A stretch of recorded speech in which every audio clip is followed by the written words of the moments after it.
David Penn here. Welcome back to the Professor Penn podcast. I'm certainly glad to be here for another day.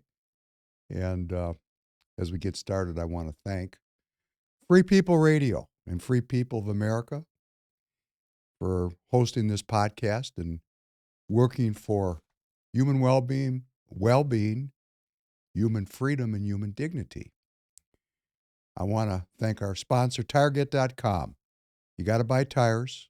You can buy them from Target.com. That's Target.com. Everything you need for tires, and you fund the movement. It's a win-win opportunity. And, as always, PrecinctStrategy.com for a tutorial for those of you who want to get in the game of politics, get a seat at the table, and participate in the restoration of human well-being in our beloved United States of America. So, this is going to these next several podcasts are going to kind of end the first series where I'm trying to lay a predicate about how we got to where we're at. And if you remember, my theory of the case is that we're living in a new religion. People talk about the New World Order all the time. And when they talk about the New World Order, I think people think about, some kind of a corporate government banking merger or a new political organization throughout the world. I think the New World Order is a new religion. And all those things that I just mentioned are downstream of this new religion. We talked about humanism in Julian Huxley and how Huxley created humanism or codified humanism as a religion to supplant the Judeo-Christian root of Western culture. And we're going to continue in that theme today. We're going to say, how did they get this done? I mean, this is really interesting. How were they able to overturn, because it is overturned. Come on, let's just be honest about it. How were they able to overturn a 6,000-year tradition, which was dominant in human affairs, for much of that time? And how did they do it? Well, a lot of it was done in secret. Because if you show up on Main Street and you start espousing views and policies that are in direct contradiction to the prevailing zeitgeist of the time, you're going to get very little positive response. So, there was a great effort to use these secret societies. And I think it's in time for us as the American people, the free people of America, to understand secret societies, because although John Kennedy reminded us that we dislike secrets as Americans, because we're a republic and a democratic republic, and we have free speech and we want to have transparency and rule of law, we better understand what these people are doing, because they used the very freedoms that underlie and undergird our republic as the cover for their secret activities, which are in fact protected by the Constitution. So we need to understand these secret societies. But as always, I like to start out with a little bit of Ukraine news. And this is going to be a little bit of a twisty trip back into the Ukraine. The cold open this morning was fantastic scenes of combat when the Russian army was entering Berlin. And that was in 1945, for those of you who are history buffs, which all of us need. All of us need to be history buffs. I mean, if we don't know where we were, how are we going to know where we are? This is not that long ago, 1945, in the great scheme of things. And there are still people alive in the Soviet Union today, now called the Russian Federation, that have a cultural memory, or actually might have been children, when the Soviet armies entered Berlin. And that was some brutal fighting. And that brutal fighting was, it's going on again today around Bakhmut. That same kind of just horrible, last man standing, death and destruction, which we have not seen in Europe since 1945. Well, since no longer matters. It's going on right now today. But I really wanted to focus on the music that I had Tanner edit into that scene. That's, for those of you who don't know it, Shostakovich, oh, getting upset. Shostakovich Symphony Number 5. Very famous symphony. Now, I recognize that many of us are not classical music aficionados here in 2023. Uh, but interestingly, symphony music in the symphony life is actually a secret society. It's a good one to think about because it's not that threatening, although it is quite an effective secret society. We just don't understand its effect. That's why it's so secret and so cool. And I think I'm capable of commenting on this because this is one of the three secret societies that I participated in my lifetime, over 20 years of my life devoted to that secret society, which is the classical music subculture, which has its own rules, its own costumes, its own institutions, its own funding, its own rules, its own history, and its own great leaders and great men, and a creation myth. This symphony, classical music society, secret society, is actually a very important cultural mechanism. And what it does, to start out with the punchline, is it transmits a certain timelessness to the listener. When we listen to that Shostakovich Symphony Number 5, which is acknowledged throughout the world as a seminal work, a seminal symphony. It was actually composed and then premiered in 1937. Dmitri Shostakovich. 1937 was the height of Stalin's grip over Russia, called the Soviet Union. And Shostakovich, obviously, if you listen to that music, and I urge you to go to your favorite source, whatever it is, and listen to the whole symphony, it'll be a 40-minute, 50-minute investment of your time, and it will be time well spent. Close your eyes and feel the timelessness and the spirit of the Russian people. Feel their emotion, because that emotion that is embodied, is captured by that symphony. That emotion, that power, is what is confronting the Ukrainians. And that was written in 1937, that symphony. Those scenes of, the Russians entering Berlin, that was 1945. So that was actually written before that conclusive battle to World War II. But the music, the score, it's perfect. It's just perfect because it captures the indomitable spirit of the Russian people. And that's what the Ukrainians are facing today. That's what the Europeans are facing. That's what NATO's facing. That's what our leaders, well, actually, it's we the people.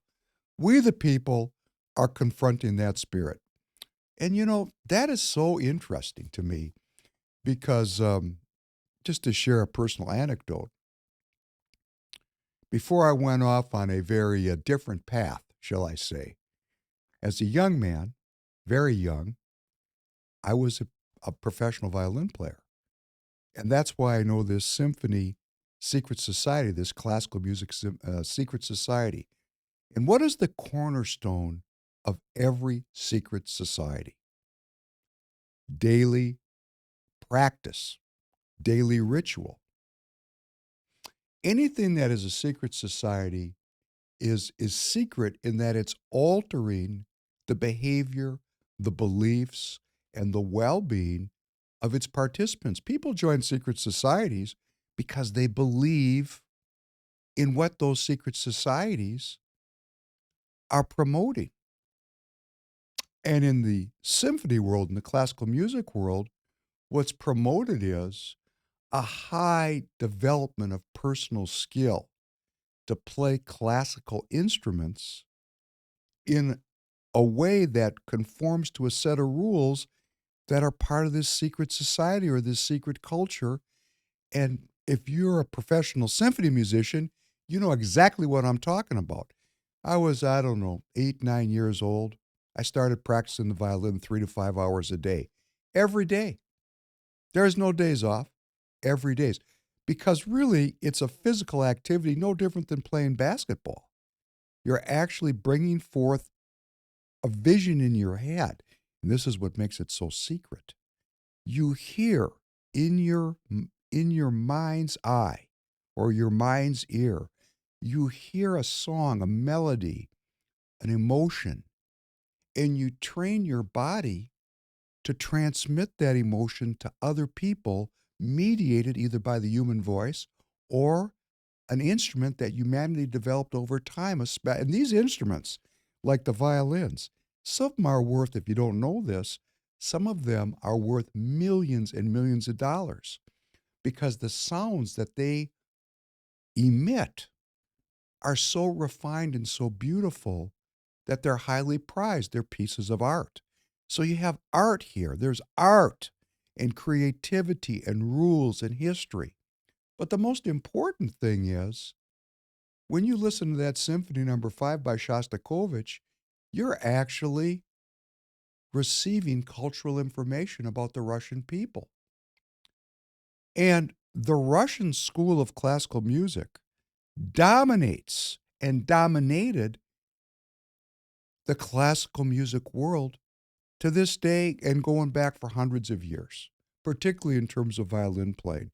So here we have this group of people, the Russians, that NATO is really positioned to go to war with, that are elites, which I think are disconnected from we the people, but we the people elected them. So right now, we the people are arrayed to go to war or at war or are funding a war, however you want to talk about it. I personally feel that a proxy war is kind of a scam, right? We're at war with the Russians. You and me, we're fighting that music, that Russian sentiment, that emotion, that indomitable spirit, the Russian spirit that Shostakovich so aptly captured. And what's so what is such a great contradiction is the Russians are such a great pillar of support for Western civilization because one of the fundamental pieces of any culture is its art. Of course, culture and art, almost the same thing in the popular mind. Culture within an anthropological, context, within a university context, has a very different meaning than when we say, "Oh, that person's cultured." That means they have studied the culture, so to speak, of the culture. And the Russian history and tradition of art, of literature, of music, it is so wound into the history of Western civilization. I have to say, why are we fighting with these people? They're one with us as Western culture. Their predominant culture, their base culture is Christianity.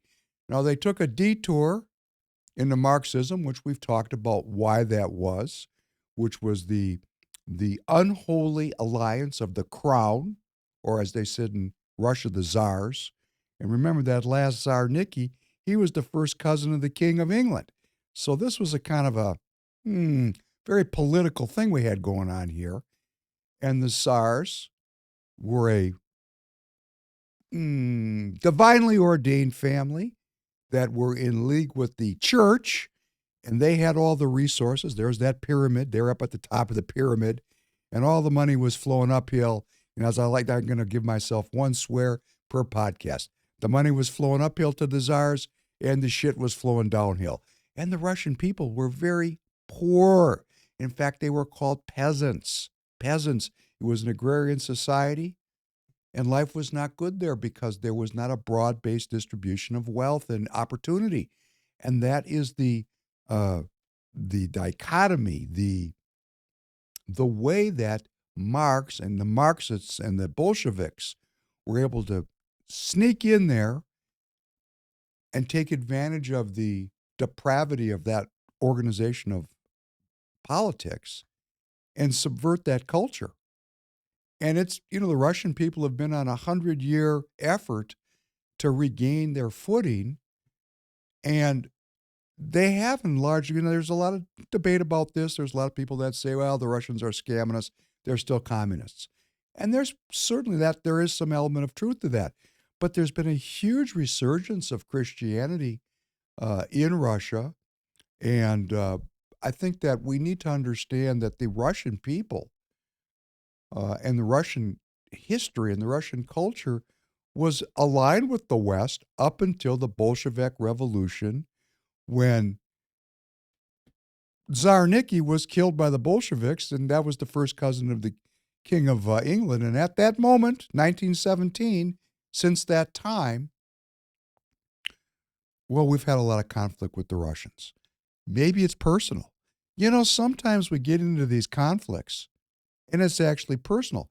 And I want to remind everybody, our President Franklin Roosevelt, who was a very liberal Democrat, leftist, one could almost say verging on being a communist himself. And he certainly had a communist vice president, Wallace. We know this with a certainty. Not me making an allegation. Just have to read what the man wrote. And that's what's great about people. A lot of them write down what they think. Then we don't have to fortune tell. We don't have to speculate. We don't have to make up a story. We just need to take their story. Now, other people are going to say, well, they were scamming us with what they wrote. Could be true. Could be true. People are very sophisticated, particularly if they were raised in a secret society. They have exceptional skills. That's why it's a secret. But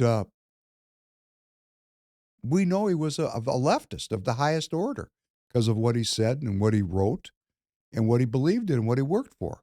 But President Roosevelt, who was a leftist also, generated a very positive relationship with Stalin, Joseph Stalin, who was an autocrat dictator, a mass murderer, not a nice guy, but he was our ally during World War II.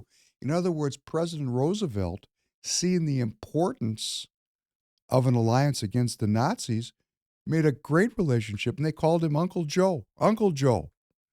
Uncle Joe. Now, Churchill, who was also in power at the time, Winston Churchill, the English, here we're back to the crown. He was an ardent anti-Soviet, an ardent anti-communist, because there was that pre-existing personal animus between the leaders of England and the communists in Russia that went back to the killing of the Tsar and the Tsar's family. It was kind of a breaking point in world history. But my point in this introduction about the secret society of classical music is that the Russian classical music tradition and the classical music tradition here at Juilliard or Curtis, which are our top music schools here in the United States. If you haven't heard of it, there's a Juilliard School of Music. There's a Curtis School of Music. There's an Eastman School of Music. So a person like me that started practicing 3 or 4 or 5 hours a day when he was 8, 9 years old, if you rose to the top, which I did, you had an opportunity to audition for and spend your college years not going to a land-grant institution or one of these, private Ivy League schools, but you could go into a music preparatory school or a music finishing school and then take your place in the, pantheon of symphony musicians or solo performers. And this is really a great life. I mean, it's almost like being a priest. Let me take that back. It's exactly like being a priest. You have specialized knowledge that is highly spiritualized in nature, and your conduct is determined by that culture. And you basically have a job for life because of your skill. Once you get into a symphony, you have you don't really have tenure, but it's hard to get rid of you. And you have it's a very beautiful lifestyle. I mean, I wanted it for myself. I just ended up going a different route for a variety of personal reasons. But the Russian school of music, the Russian style of developing classical musicians is identical and was actually the paradigm that we here in the United States sought to replicate. So let us not think that these Russian people are so foreign to us. This classical music culture is a critical fundamental building block of our Western culture. And it's a way that people feel a timelessness and a connection with 17th century, 18th century, 19th century. And it is very political. This symphony number 5 actually was titled by Shostakovich, A Soviet Artist's Practical and Creative Response to Just Criticism, also known as Symphony Number 5. I want to read this again because it's very political. Art is political. A Soviet artist's practical and creative response to just criticism. Stalin had gone to one of Shostakovich's operas and was very racy and very sexual and very postmodern. And Stalin stormed out, and the next 2 days later, Pravda started to criticize Shostakovich, and he went into kind of he was afraid that they were going to pick him up and put him in a gulag. He actually slept in the stairwell of his apartment because he believed that the Soviet secret police were going to come arrest him, and he didn't want his children to see him dragged away. So he had so much love for his children and so much integrity that he went and slept on the back steps so as to not disturb his kids. That's sacred honor.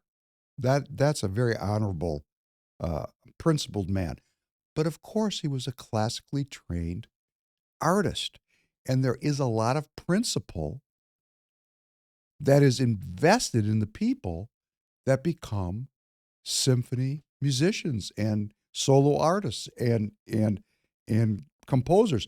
No, I'm not going to say there aren't all kinds of deviants in here, because there are. But the bar is set high. The bar is set high. These are gentle, kind people who have dedicated their life to an art in a secret society. So Shostakovich thought he was going to get arrested, and he couldn't work. So he thought, I'm going to redeem myself. And he wrote this symphony. I love this title. A Soviet Artist's Practical and Creative Response to Just Criticism. And he tried to capture the zeitgeist of the time. And he dedicated it, and he made statements that, he was in support of the Soviet Union, which was in fact the Russian people. Because remember, every government, be it democratically elected or totalitarian, reflects the will of the people. Because there's way more of us than there are of them. So if something's going on we don't like and it continues to go on, it's because we're in on it, we accept it. And he understood that. So he wrote, I cannot think of my further progress apart from the socialist structure, and the goal that I set for my work is to contribute at every point toward the growth of our remarkable country. Political. And he wrote this beautiful symphony, and he was redeemed. And this symphony is timeless, like Beethoven, like Bach. And for those of you that are not listening to classical music, invest in it. It will uplift you. It's a different kind of a language. It's a cultural transmission of timelessness. This is something that I believe in, and I'm working on in my own life. The lies that we're taught by secret societies that are dedicated to manipulating our culture and our history so that their goals are achieved. One of the critical, most important cornerstones of secret societies, and there's really only one secret society. The rest of these secret societies, when they say they're secrets, that's called advertising. Hey, everybody wants to get in on a secret, right? Hey, if you take a kid, and I know this if I have kids, right? So if you got, say, 10 rooms in your house, and you say, kids, I'm going to the movies tonight. 9 rooms, you can go in. But this 10th room, that door is closed. That room is barred off from you. Don't go in that room. The minute you walk out that front door, your kids, my kids, all kids, going right into that closed room. Because we like secrets. It's just, it's part of who we are. Remember, curiosity killed the cat? I realize there's some of us that learn over time not to stick their hand down garbage disposals. But, sometimes it takes a few trips on that, like touching the stove when it's hot. It takes a few practice rounds to understand that if you touch that hot stove, you're going to get burned. So we like secrets. And most secret societies, when they say secret society, you know what? They're just looking for people to join by saying it's a secret. It makes it cool. There's one secret society that's really a secret, and we're going to get down to those people sometime over the next couple of podcasts. But I'm using this symphony, this classical music secret society as kind of a model because they do have a goal in the classical music world. There is a goal. They are transmitting cultural information. They're a fundamental building block of Western culture. That's classical music. I enjoy it. I don't listen to it as much as I used to, and I don't play violin anymore. And I don't do that because, hey, that's something you got to do 3 hours a day. If you can't put 3 hours a day into it at least, and just hang it up, okay? So, Shostakovich has been roundly criticized. Why? Because it's political. So many people in the West said he was a sellout to these communist forces, that he tried to redeem himself and get himself back in the good graces, which of course he wanted to eat, and he wanted to be with his kids, and he didn't want to get dragged off to a gulag. Okay.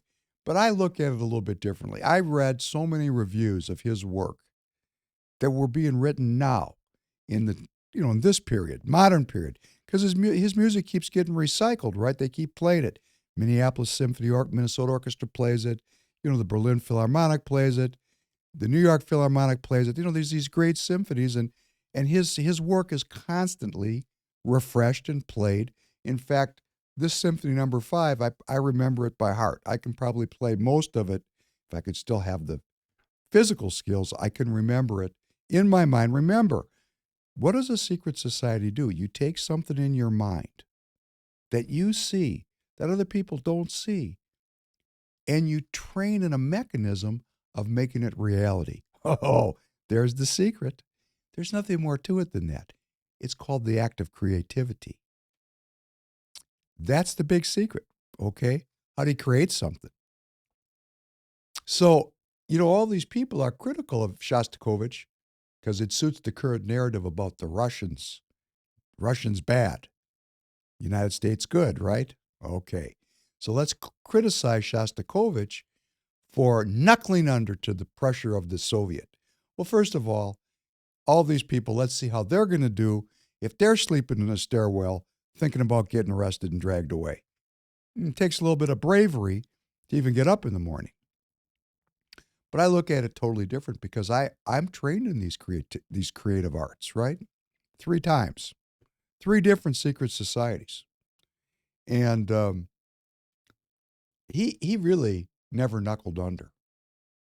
What he did was he said, by any means possible, I'm going to take what I hear, what I'm given, because those people who are artists know something very hard to codify is going on.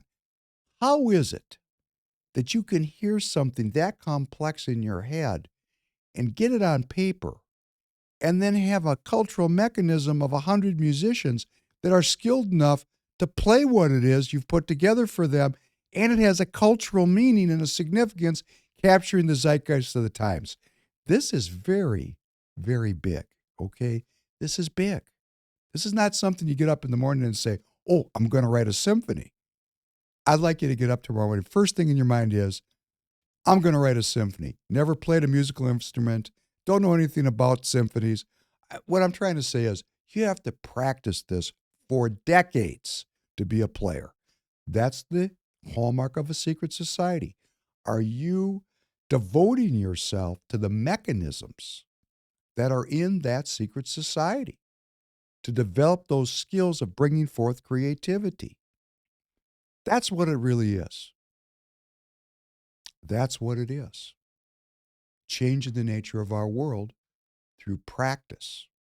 So when I say, please get off the couch and join your local political party, that's a secret society.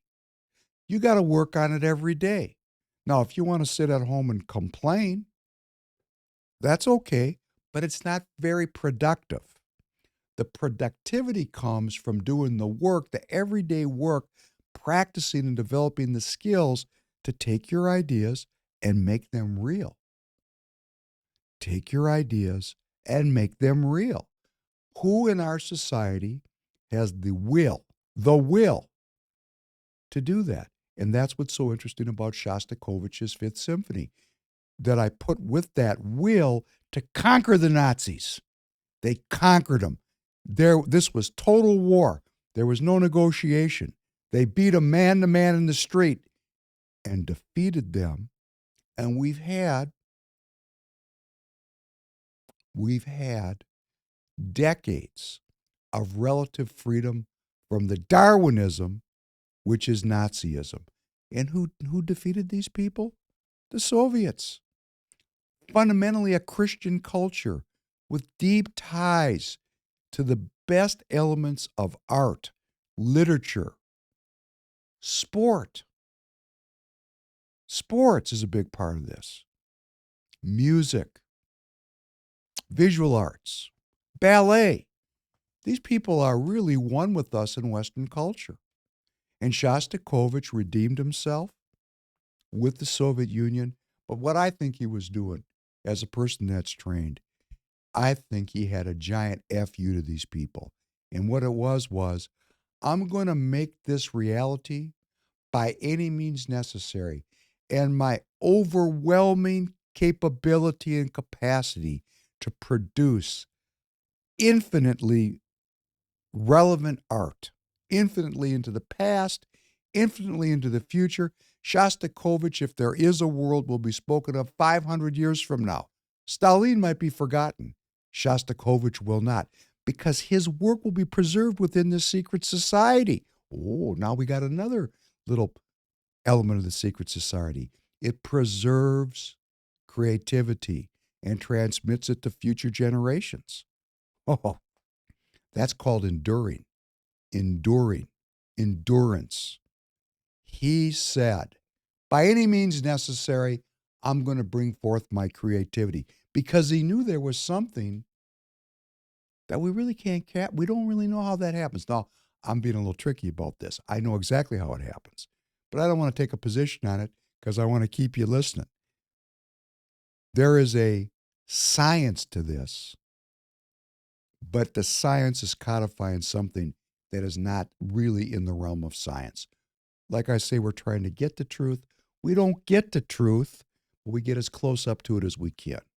So Shostakovich, the breadth and the depth of his artistry and his creativity, he was so big and so important that even Stalin, who killed millions, had to back off a little bit because, hey, there was only one Shostakovich. It's always great to be one of a kind, right? So it appears the Russians are winning this war. And why shouldn't they? Look at their cultural traditions. They're indomitable. They're deep. They're timeless.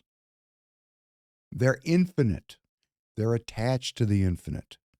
And they appear to be winning this war. They appear to be. Now, why do I say this? I can't verify what any of the pundits are saying, but I'm a tireless consumer of news and information. And I've heard from many sources that for every one Russian soldier that dies, 7 to 10 Ukrainians die. Let me say this again. For every one Russian soldier that's killed, 7 to 10 Ukrainians die. This is a fairly, that's pretty horrifying, right? I mean, if you think about it, it's crazy. So there is no more Ukrainian young men. They're all being killed. And when I say they're all being killed, they've all been killed. So in the history of warfare, when you got a 7-to-1 disparity in mortality, the only way the Ukrainians win is if the cavalry comes to their rescue. And who's the cavalry? Well, that would be NATO. That would be NATO. So the head of Russia's most prominent mercenary firm, the Wagner Group, Wagner, Prigozhin. This guy dresses up in military gear and goes right to the front, okay? This guy, he's in charge of the group. It's a private business. He's a mercenary business. Hey, we have a lot of those people here in this country, too. He's on the payroll, but he's not part of the government. He's aligned with the government. He's got his group of people, and they went in there, and they've been at the front in the Bakhmut region. And this Prigozhin says that Russia has accomplished its primary goals and aims, and that at this point it's time to sit down and have a peace treaty. And why does he say that? Well, he knows. He knows that if it goes any farther from where it is right now, it's going to escalate. And this guy is a stone killer. So when stone killers start to say, let's put our weapons down, when a stone killer is a peacemaker, I think we better pay attention. Tanner, could you play this next piece about Stoltenberg in the Ukraine, please? A handshake that will infuriate Russia. President Volodymyr Zelensky hosted the leader of NATO, Jens Stoltenberg, for a meeting in Kyiv. And after more than a year of war, Stoltenberg carried a message that Ukraine can eventually find a place in the Western military alliance. Let me be clear. Ukraine's rightful place is in the Euro-Atlantic family. Ukraine's rightful place is in NATO. And over time, our support will help you make this possible. It's not the first time Stoltenberg has said this kind of thing, but the symbolism of him saying it in Kyiv is powerful. The Kremlin was quick to respond, saying that Ukraine's shift towards NATO was one of the reasons why Russia began what it calls its special operation in the first place. But for President Zelensky, it's a moment of hope. We interpret this visit of the Secretary-General, the first of the full-scale war, as a sign that the NATO alliance is ready to start a new chapter in relations with Ukraine, a chapter of ambitious decisions. I urged the Secretary-General to help overcome the restraint of our partners in supplying some weapons, including long-range weapons, modern aviation, artillery and armour. Delaying decisions is time that is lost for peace, and this means the lives of our warriors. What Zelensky will immediately get is more of this. Russian-designed MiG-29 fighter jets donated by its neighbour and NATO member Slovakia. They may be old stock, retired from use by Slovakia last year, but Ukrainian pilots are familiar with them, and they can go straight into service as Ukraine prepares for its imminent spring offensive. But more immediate needs are defensive. Russian air attacks by missiles and drones continue. 8 civilians were killed in this attack on the eastern city of Sloviansk last week. The Ukrainian Air Force Command now admits that it needs more ammunition for its air defenses. So here we are, right back where we started. The Wagner Group saying, okay, that's enough. Why? Because even though the Russians have consolidated the eastern Donbass region,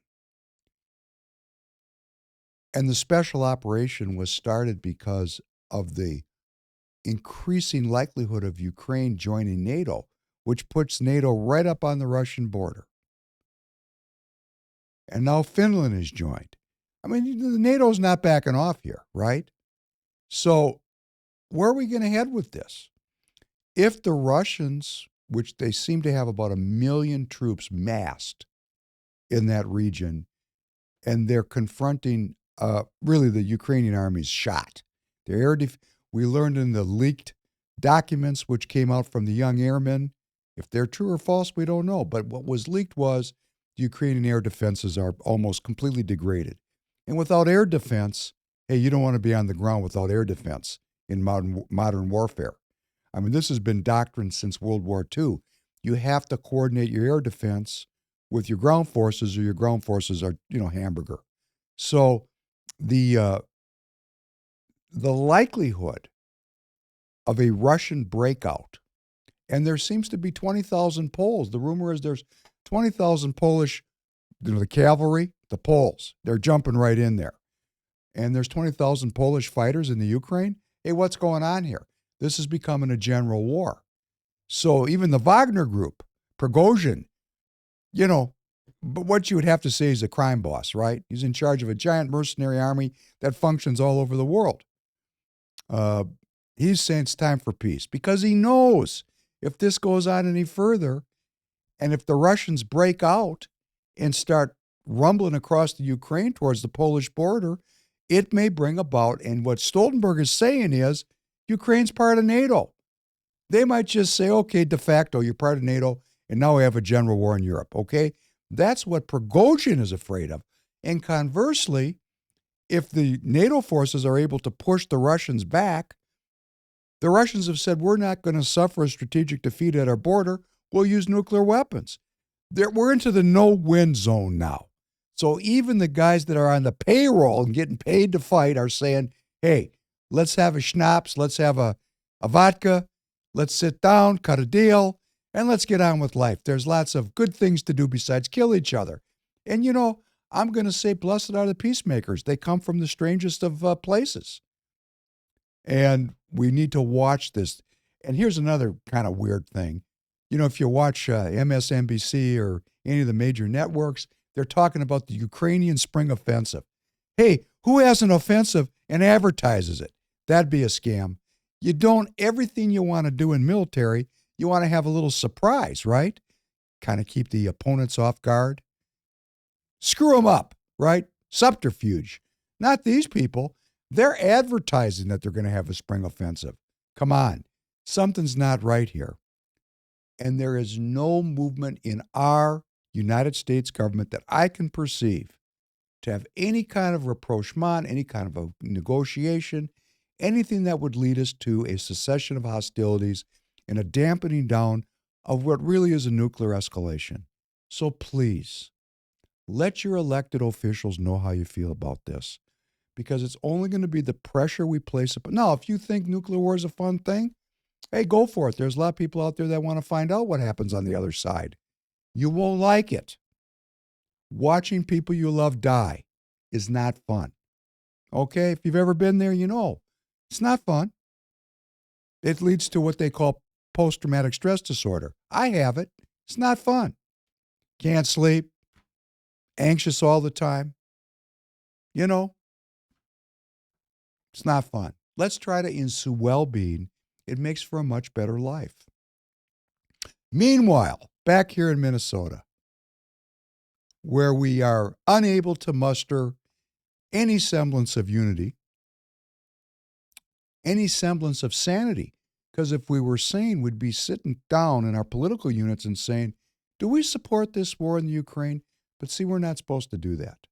But I'm going to tell everybody that's exactly what we're going to do, because there are people like me driving into these political parties, be they Democrats or Republicans or independents, doesn't matter. Get into your political party and start asking the people questions. Do we support the war in the Ukraine? Hey, I was alive in the 1960s and 70s. I come out, and I've said this, but my parents were communists. My father was a leader of the anti-Vietnam War protests in Minnesota. He was a leader. I mean, he was a ringleader, the ringleader. I don't want to say he was the ringleader, but he was definitely a ringleader. And, there are so many people in the Democrat Party that are, my age, that were anti-war as the core of their adherence to the Democrat Party. Free speech, free speech, freedom to assemble, anti-war. Millions of young people in the late 60s and 70s, millions protesting. These people are all in the Democrat Party now, or most of them are. Where are they? How can they not speak up? So I'm going to say to my liberal friends, which I can talk to you because I know your language. Could you ask the Democrat Party why they're supporting this war? At the next meeting, could you raise your hand and say, I'd like to make a motion. I make a motion that we discuss the war in Ukraine. Can I have a second? Second. Okay, great. We're going to discuss this. Does our political unit, the 14 people in this room, do we support the war in Ukraine? Ask that question. Find out what the people that you're involved with really think. Make them take a position. Make them take a position on it because it'll help you clarify who you are and where you're at. We have to do this now. We can't be doing business as usual in these parties. We're $32 trillion in debt and we're on the verge of nuclear war. Okay? So what's going on in the parties? Okay, I'm going to talk about the party I'm involved with, which is the Republican Party, which I seldom say. But I say it seeking a new kind of Republican Party politics. I've never said this before because, there's all this fear. Oh my gosh, they're going to throw me out. Well, hey, if you have the votes to throw me out, throw me out. I don't want to do business the way we've been doing business because we're in $32 trillion in debt. $32 trillion in debt. $32 trillion in debt. And on the verge of nuclear war, and we're going to do business as usual? No, we're not going to do that. We're going to have a new politics about well-being and about the well-being of the American people, about my well-being and the well-being of my children, which requires a completely different kind of thinking. So I want to know, in my local party, do we support the Ukraine war? I'm going to ask that question. Now, what are we really doing in the party? Well, we got two groups. We got a traditionalist group, what we'd call the silk stocking Republicans that go back to the Reagan era. They believe in low taxes and low regulation. That's what they want. Socially liberal, that's not their line of country. They're in it for the money. They're materialists. They're not in it for any kind of spiritual dimension. They want low taxes and they want no regulation. They want to do whatever they want to do as far as it benefits their pocketbook. That's who they are. That's the traditional wing, the Reagan wing, okay? Let's just call them for who they are. And they're about average age 75 years old. There's another wing of the party that came in with the Trump people. Actually, it goes back to the Tea Party and et cetera and so on. People that have had enough, and they want not a globalist world where we're pursuing profits at the expense of everything. They want a national, sovereign United States of America where there's something going on for we the people. And they have been associated with Trump, which I think is a mistake. President Trump is a salesman, and he's a great salesman. Let him sell.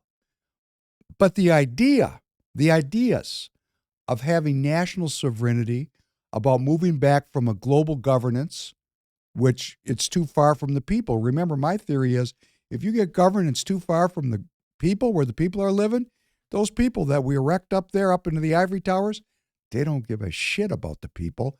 The eating's good where they are. The living is good. They forget where they came from. So I personally don't think we can have governmental structures that are way far away from the neighborhoods within which we live. I like to have things local. And we got these two groups. We got the globalist group, which is the traditional low tax, low regulation, corporatocracy Republicans. They're the corporatocracy. Money at all costs, okay? By all means necessary. It's all about the money, okay? And then we got this more spiritual group, which we would hope they're spiritual. They believe in some spiritual ideas like America, the idea of America, a sovereign America, fiscally responsible. A lot of them are religious, which is in a whole other conversation. But these two groups really have been at war with each other since Trump hit the scene in 2015. At war. They hate each other. They hate each other. But we're not supposed to talk about it. Don't work it out. Don't bring it up. Just hate each other quietly. As if that's going to generate the kind of political constituency and coordination that's going to lead to an argument that is embraced by all the people. Because what I want, what I'm looking for, I don't want a 50-50 America. That's ridiculous. That only serves forces that seek to divide us. Let us remember, there are very sophisticated people that come out of secret societies. They're trained in secret societies. We have this one, the symphonies, the classical music. It's a secret society, okay? Any of you out there have PhDs? I'm just wondering. Because if you have a PhD, you understand the university is a secret society. All of our kids are kind of cannon fodder, getting their 4-year degrees in, I don't know, English, gender studies, whatever it is that's in the liberal arts now, okay? And it was that way when I went there. Anthropology, sociology, history, political science, economics. This is all kind of a a fugazi. That kind of obscures what's really going on there. What's really going on is the best kids at math, because that's what our educational system rewards.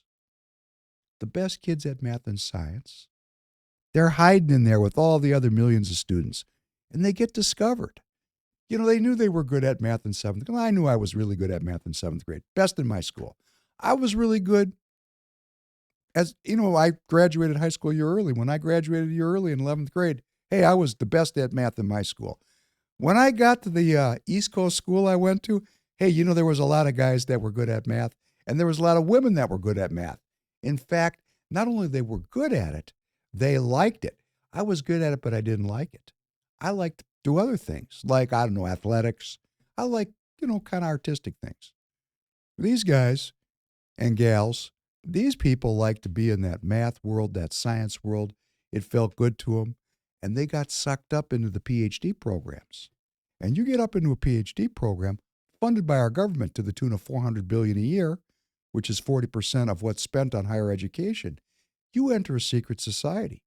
If you have a PhD, you understand how it works. But let me share with you, if you're not, you have to get very specialized training.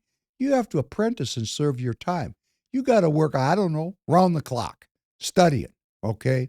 You have to come up with original product, creative product that contributes to the knowledge of Western civilization. You have to come up with something new. And that's not easy to do. So you have to serve your time. You have to teach. You have to be a teaching assistant. So you have a PhD advisor.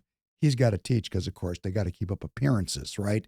So they let you go work with all of the basket weavers. So you have to teach them the best you can whilst you work on your PhD under the advice and leadership of your advisor, who already has a PhD. He's a great man or woman. They have tenure. They have rules. There's rules there. There's things that you can do and there's things that you can't do. There's ways that you dress. There's a tradition. There's great men. We're going to talk about one of the greatest of the greats here very shortly, Sir Bertrand Russell. There's a tradition there. You have to learn that tradition. You got to learn it just like if you're going to be a symphony musician or a composer. You got to learn the history. You got to go back and look at all the literature back to day one. You have to familiarize yourself with the discipline. You have to make relationships with other people that are coming up through the ranks. And you're formed and shaped, and voila, you're ready to go to work for the military-industrial complex for a very good pay after you get your PhD. After you get your PhD. And you can't get your PhD if your ideas diverge from the orthodoxy, because you have to go before a panel. Now your advisor takes you to his pals. Pals. These guys are pals. Remember, they chum around in the same department, maybe for 20, 30 years together. They're an orthodoxy. They are promoting what they believe. And they get to take you and teach you what they believe. And if you don't think like they do, hey, guess what? You can go get a job like me in the business world. If you stand up to them and you say, hey, guess what? That's BS. You get a couple shots at that, and then it's hit the streets, buddy. You're out of here. So it's a secret society, and it has a goal. And we've said, what is the secret society of the universities? Humanism.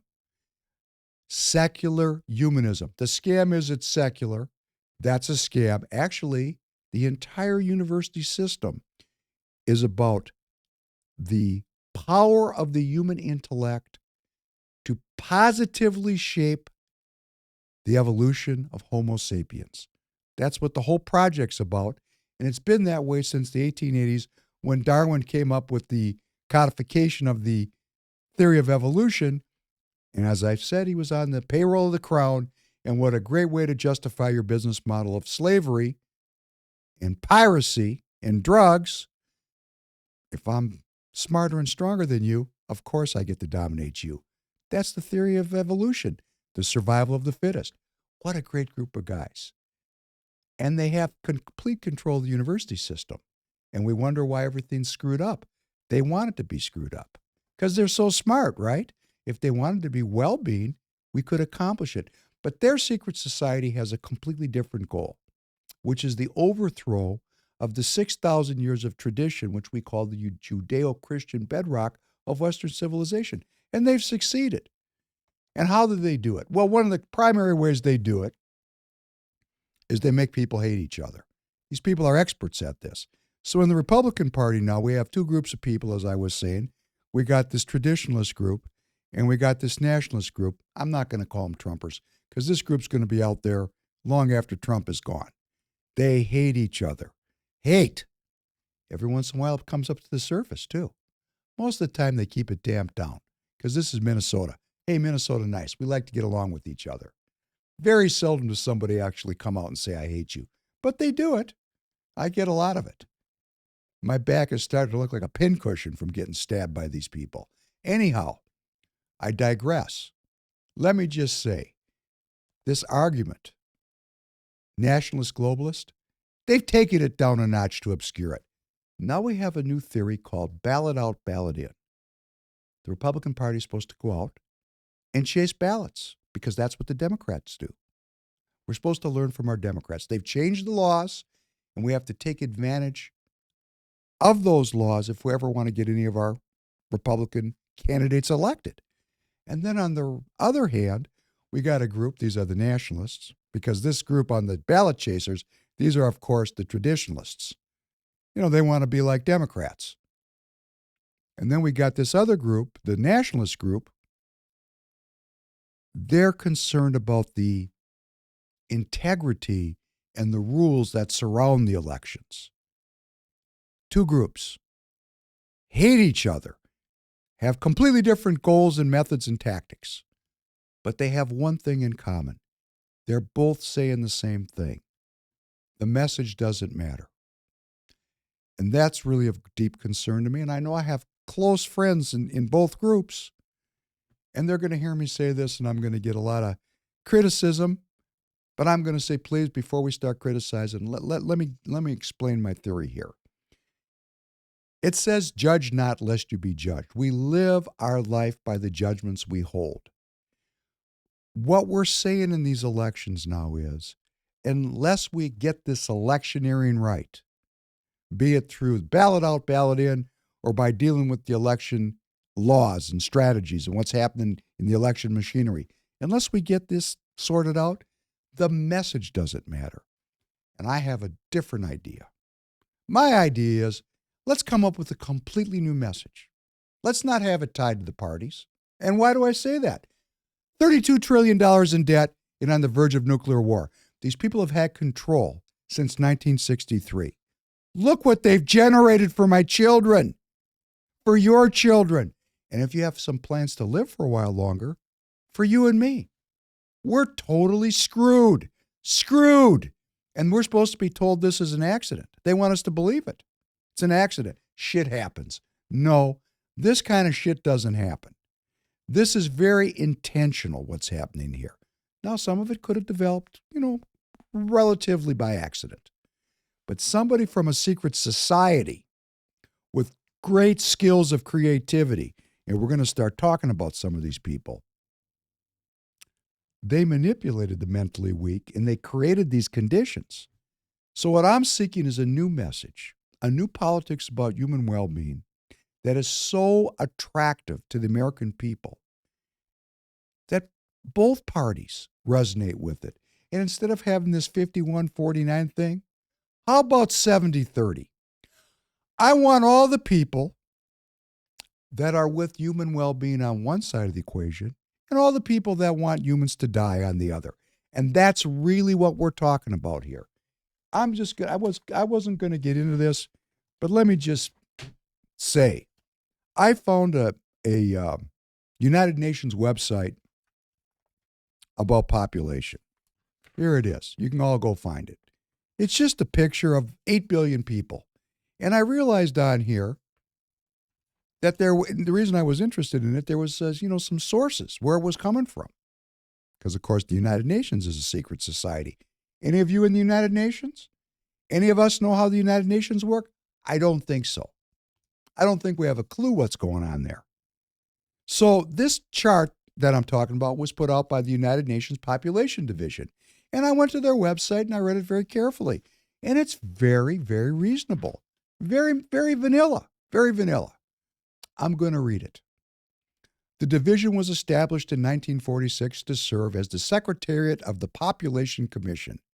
Over the years, it has contributed to and supported the global dialogue on population and development at the United Nations, producing regularly updated demographic estimates and projections for all countries, as well as providing data which are essential for monitoring the status of implementation of internationally agreed development goals in the area of population, including those contained in the Sustainable Development Goals, SDGs. I didn't have to read any further. I knew they were referencing something that most people weren't going to go look up because it's just too much work, right? I mean, come on. Why would I want to get in the way of watching porn on the internet or getting high or watching the NBA? Why would I want to take my time to save myself? So they make it hard to get to. But not for me. Because I do take the time, and I'm hoping I can encourage you to take the time, because there's nothing like finding it for yourself. So I looked up these SDGs. Sustainable Development Goals. We all hear about sustainability. Sounds great. You know, recycle your potato skins, right? That's what we think it is. That's how it started out. That's how the nose went under the tent. You know, recycling. I mean, who's going to get on the other side of recycling, right? This is how smart these secret society people are. They know how to manipulate us. Let me read you number 17. The international community must foster recognition of the urgent need to end human population growth as soon as is ethically possible and promote greater investment in empowering solutions. What kind of solutions do we have for human population growth? I must ask you. We could think of a few. Well, we could start out with destroying families, fostering alternative lifestyles that don't involve children. Maybe a woman's right to choose could be in there because there's a lot less kids. Hey, maybe it could be all about polluting the earth with all kinds of chemicals that cause all kinds of cancers and degenerative diseases and sterility. Maybe it has something to do with bathing us in radiation. Maybe it has something to do with just eugenics, period. Period. You know, when I read promote greater investment in empowering solutions, and they don't define them very clearly, hey, you know what? I think we got to pay attention. And I'm not saying I'm taking the other side on a woman's right to choose. This stuff is complicated, okay? They use these secret societies. These are not stupid people. I spent 20 years of my life practicing the violin 3 to 5 hours a day, every single day. And I followed that up with very intense training, physical training, for the next 20 years, which gave me a whole other set of skills. It's kind of a yin and yang, actually. I remember the guy who was training me when we were, he said, hey, if you want to be a violin player, go find something else to do, okay? I gave it up. I gave it up to learn how to kill people. But hey, that was my decision at the time. Anyhow, we need to understand that these secret societies are out there. The United Nations is a secret society, and it has a goal, which has a beautiful cover name called sustainability. Now let's talk about this message before we move on. I can't get off of it. Please humor me. I had, and I think I said this, a member of the party, an officer, say, the message doesn't matter. It's all about getting the ballots. Okay, what we're doing here with this is we're trapping ourselves in a 50-50 polity which hates itself and hates each other. We got to get off of this. We've got to get off of this. We've got to realize that there are Democrats and Republicans, independents, American citizens that are seeking the kind of politics that bring us all together as the American people. And nothing could or should bring us together more than wanting to live. If we understand that global governance is concerned about reducing population, and they're selling it to us as the earth can't handle 8 billion people, their theory of the case is we got to have less people. How are we going to get there? How are we going to get to less people? We need to focus on this. We're going to talk about this more. I don't want to go too fast. Many of you who are watching know where I'm headed with this. We cannot trust our elites. They've given us $32 trillion of debt, and we're on the verge of nuclear war. They're out. All of them. Every last one of them. Every last one of them need to be retired. Now, I personally don't think they need to be prosecuted. I'd like to have a truth commission and have them come forward like in South Africa, which Nelson Mandela set up with the Reverend Desmond Tutu, and let these people come in and tell us what went on in those secret societies. We're not going to put you in jail. We're not going to hang you. We're not hanging you. You know, that's what they did in World War II. At the end of World War II, they hung a bunch of Germans, Nazis, 50 or so. Well, we imported thousands and thousands of Nazis. And their secret society went on, was never really looked into. We imported the secret society into our universities, where they were very good at expanding their influence. Let's not do that this time. Let's not make that mistake. Let's get these people in front of the American people and let them tell us what's going on in these secret societies. That we might all understand that we are inventory, that we are scheduled for termination, and that they're in fact killing us. And when we realize that as the American people, and you know, there's going to be people around me think, oh, he's gone over the edge. Read the documents. Read them. These people are not hiding. You know what? I have to get into something right now, and I'm going to have to find it, and it probably won't be easy for me. I want to talk about Sir Bertrand Russell. Sir Bertrand Russell was the first Yuval Noah Harari. Now, Sir Bertrand Russell, for those of you who don't know him, well, we're going to see him. Let's play him first. Let's play this piece on Bertrand Russell. The first one on God. I do not pretend to be able to prove that there is no God. I equally cannot prove that Satan is a fiction. The Christian God may exist, so may the gods of Olympus, or of ancient Egypt, or Babylon. But no one of these hypotheses is more probable than any other. They lie outside the region of even probable knowledge, and therefore there is no reason to consider any of them.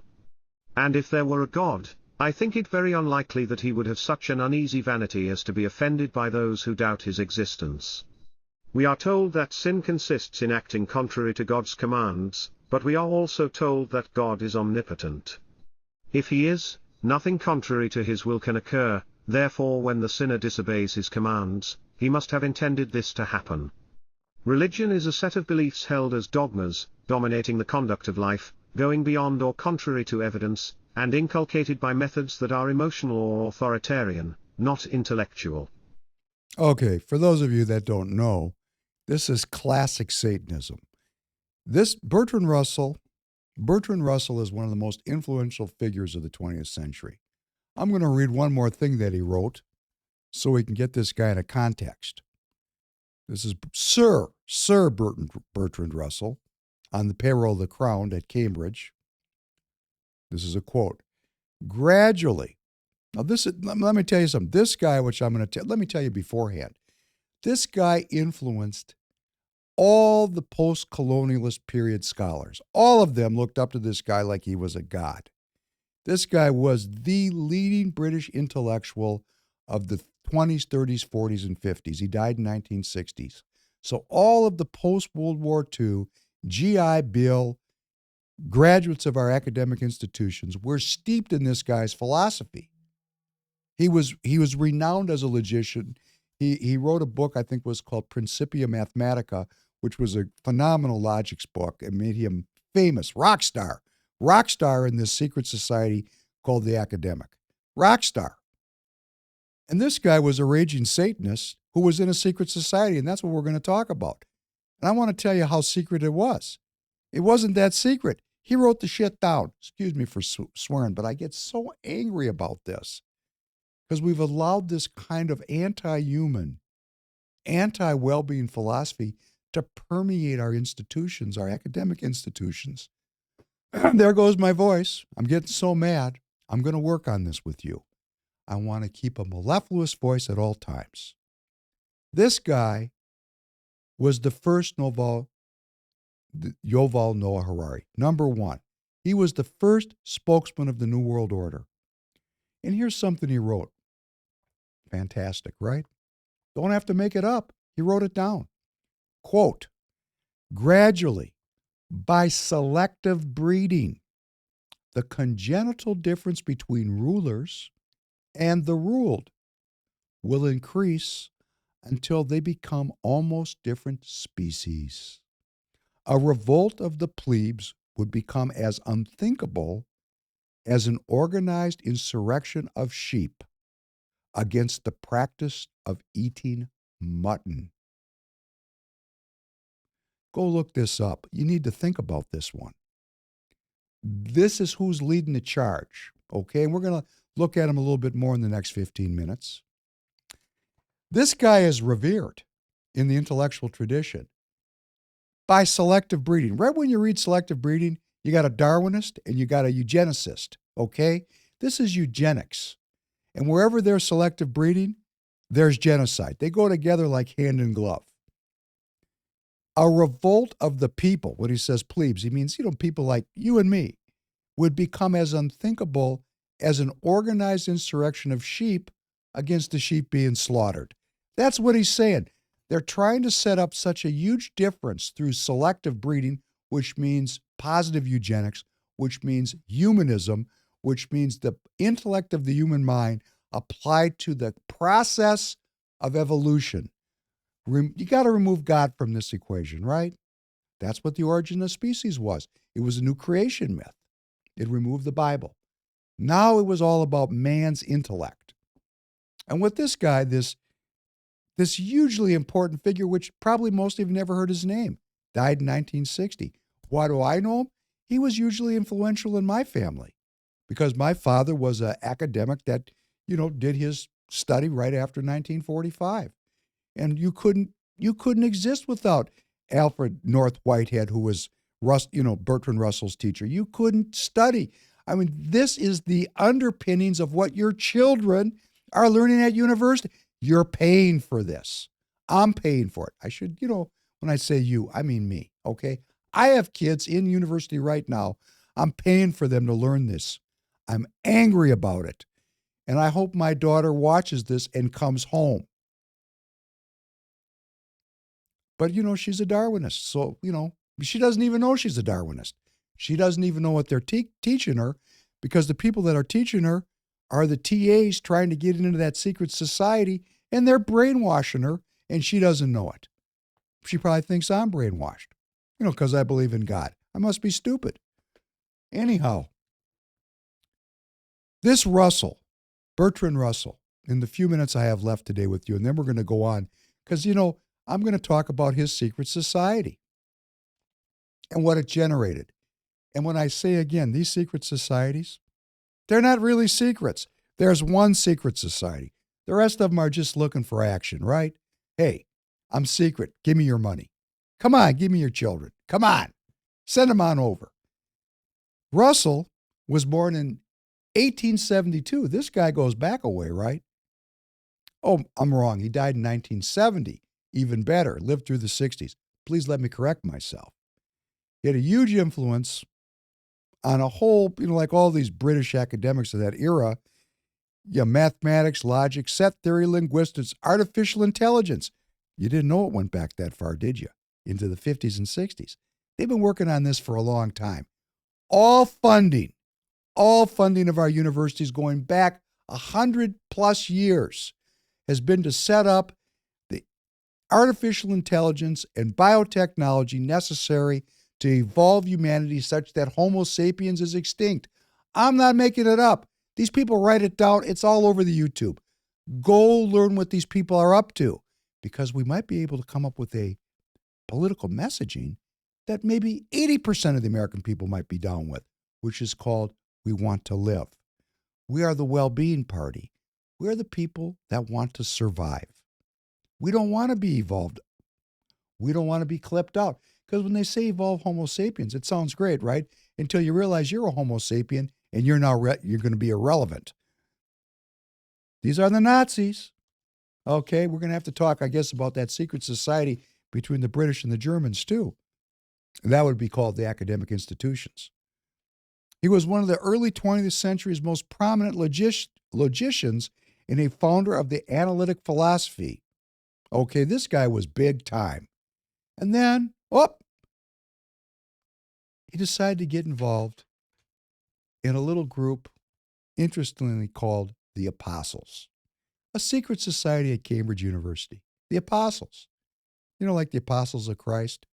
These guys were not interested in being the apostles of the Judeo-Christian bedrock of our society. They had a different idea. So, you know, what I do is in my own way, which I encourage you to do it too. I went to King's College, Cambridge. I went to their website and I said, okay, certainly this is a secret society. There won't be anything there. And much to my surprise, these people promote the secret society. And here's what they say. I got to read this. Hilarious.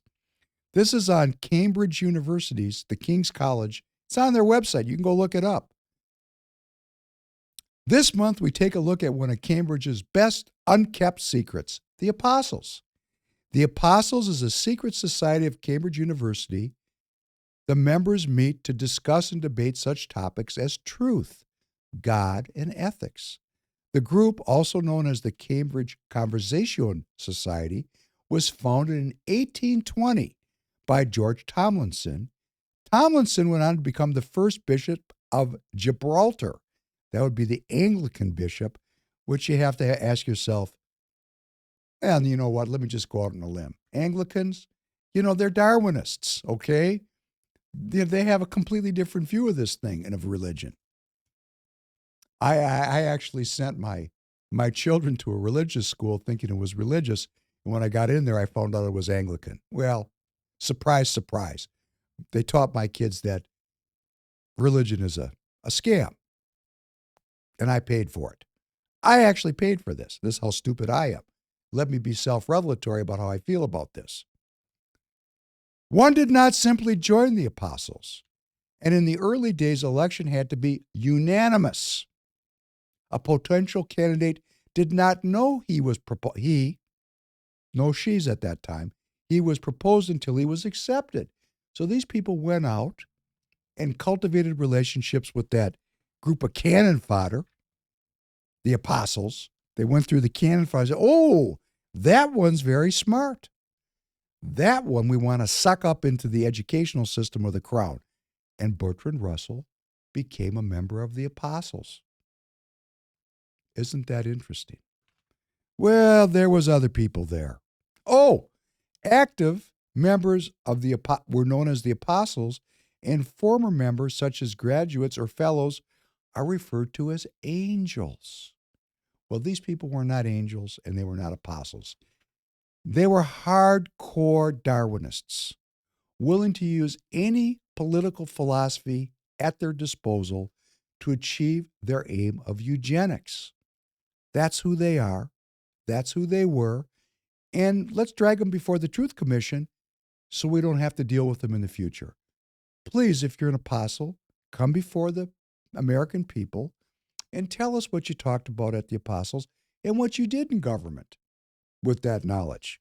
When we get down to this kind of analysis and this kind of healing, we have a shot at having a future. So George Tomlinson founded the Apostles in 1820 at Cambridge. And he went on and became the bishop at Westminster Abbey. That's the seat of the Anglican Church, right? There's Westminster Cathedral, which is the Catholic Church. Now, this guy went to the Abbey, Anglican, King Henry, kill your wives, and change the rules. These kind of people, into rule changers. He arrived in Gibraltar in 1842, And he was aligned with the Crown's subjugation of Gibraltar.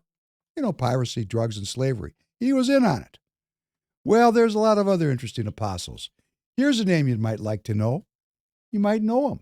John Maynard Keynes. Oh, famous economist. We call it Keynesian economics. That would be the government intervening into the free market to achieve what? That would be communism. The theories of John Maynard Keynes, known as Keynesian economics, center around the idea that governments should play an active role in their country's economies instead of just letting the free market reign. Specifically, Keynes advocated federal spending to mitigate downturns in the business cycles. Far from wanting to rehabilitate capitalism, Keynes was building a case to replace it with a form of democratic socialism, in which most large-scale capital investment spending would be undertaken by the state or by quasi-public entities. Okay, he was an apostle. Well, there was many other apostles. Leonard Woolf, because this is a secret society now, right? Obviously, these people had a sense of humor. They called themselves the apostles. Previous members were angels. I mean, these people were like undoing. Their goal was to undo the Judeo-Christian bedrock of the society. Because if you are going to advocate for government being the center of people's lives, you have to displace what had previously been the center, which was with the relationship of man and woman to God. They had to push that God thing out of the way if they were going to have a new world order. These are the new world order people, going back to the 1880s with Darwin and Spencer and Galton. This is the British intellectual tradition. This is what all of our children are taught. It's taught all the way down to kindergarten now, because over generations and generations, they've just penetrated every mind, including mine. Including mine. All of us are steeped in this kind of thought. Leonard Woolf, author, publisher, and civil servant. He was married to author Virginia Woolf, another person you might want to look up. He was a member of the Labor Party and the Fabian Society. Oh, more research. Another secret society. So now we got two secret societies cross-pollinating. We got the Apostles and the Fabians. Who are the Fabians? Oh, Fabians. Oh, now we're getting down to it. These are the people that are these are the people that took the time to practice every day, to develop the skills to make their ideas reality. You got to take your hats off to them. And because I'm going to run out of time today, I want to say, I'm not talking about this to scare you. You think these people didn't have trouble putting their pants on like I do, like you do? Think they didn't stumble around sometimes, putting their underwear on, they kind of tripped up a little bit? You think they didn't have all kinds of foibles and problems? They did. What they did was the work. And if they were able to do this to our society, where we stand on the verge of nuclear war with $32 trillion of debt, which is not an accident, they've been working on it for over 100 years, then I guess we're going to have countervailing secret societies, because we have to train in how we're going to make our ideas into reality. And that doesn't mean being clumsy. That means being well-trained. That means doing the work every day. Go to precinctstrategy.com. Join your political unit, be it Democrat or Republican, and start to imbue it with integrity. Start to work and learn. That's all these people did, and look what hell they brought loose on us. So if we're going to survive this, we're going to have to get as serious as they are. Don't want to. Hey, I'd like to, play baseball on the weekend and hang out with my kids and go to the mall and spend money. Wish I could. Sorry, I can't. It's all hands on deck. Get on deck. Fabian Society. It's a British socialist organization whose purpose is to advance the principles of social democracy and democratic socialism via gradualist and reformist efforts in all democracies rather than revolutionary overthrow. Because when things are revolutionary, they bring about a counterreaction. But if they boil the frog slowly, hey, maybe he doesn't jump out. We're the frog, we're getting boiled. Unbelievable. Unbelievable. Listen to this one. We champion and celebrate Fabianism, the belief that radical long-term goals are best advanced through empirical, practical, and gradual reform. Okay? And what do they want to create? Equality of power, wealth, and opportunity. Of course, except for them, they're the leaders. Everybody else, we're on the bottom of the pyramid where the shit flows down. A value of collective action and in the collective. They're into the collective. Sustainable development. Oh, hey, this thing's been around a long time. 1820, sustainability. Multilateral, international, and globalist cooperation. Are we getting an idea who these people are? Are we getting an idea that these secret societies have won the day? Some of these people that were involved with these folks, with Bertrand Russell, I mean, it's just, amazing. G.E. Moore, English philosopher who, with Bertrand Russell, Ludwig Wittgenstein, was among the founders of analytic philosophy. I mean, come on. Fantastic, right? Rupert Brooke, he was a poet. They had artists in there because, of course, culture includes art.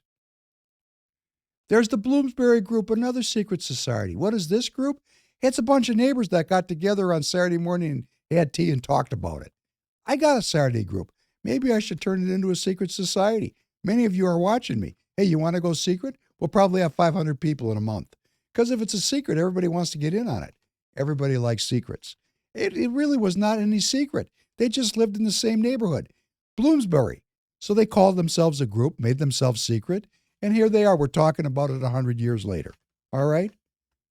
That group had 10 members. Cleve Bell, an art critic. Vanessa Bell, a painter. Forrester, a fiction writer. Fry, art critic. Duncan Grant, a painter.